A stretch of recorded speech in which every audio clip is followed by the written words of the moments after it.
I'm guessing the last couple of years you just kind of have honed that skill. That's it. What I was able to like put it into analogy form for a lot of people was that the hardest part of being a real estate agent is to find a client. The hardest part of being an investor is to find a deal. So instead of trying to find motivation, at least you know that they want to sell when it's on the market. So we just started going after that and targeting MLS deals more and more. Kind of honed in on that process, like you said, before I really decided to make that like something I wanted to go and broadcast to everybody. I didn't want to go and be the guy saying MLS, MLS, MLS, doing 5 MLS deals a year. Right. So 2 years ago was our first primary year making that our focus. And we did about 40 deals off the MLS. Last year just hit over 60, and then this year we should hit over 100. Right. So tell me about just like in the last 3 years, like going after this method, like what are some things that you guys do? Like take me from start to finish. Sure. So while I said like you're not looking for motivation, there are some specific strategies that you've got to target to find motivation on MLS. So there's keywords you could literally filter out. Like there's typically a public remarks and agent only remarks. You want to go in and filter out between both those sections what keywords could be like motivated, as is, investor, TLC, handyman, fix up, all that kind of stuff. Right.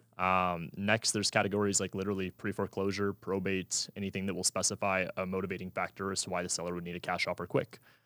There's also going to be the one that I love right now is days on market. So as the market's transitioning a little bit, we were talking about before the show, but inventory is rising. So all that means is that buyers they have a little bit more of an ability to be pickier. So you have to really focus in on properties where you could get it a little bit steeper. And right now, the most motivating factor is days on market. So anything that's been sitting for 30 plus days, my team's writing an offer on it. Right.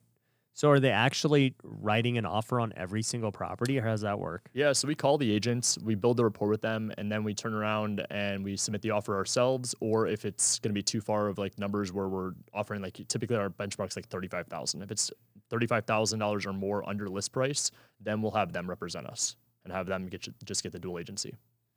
So you're saying if it's 35 grand or more, so it could be 50 grand, you'll have Yep. them do dual agent? Correct. And if they won't, I mean, we'll go unrepresented so the seller nets more money, but the last resort at them would be us representing ourselves. What we were doing in the past is just writing a bunch of offers and submitting it with representing ourselves.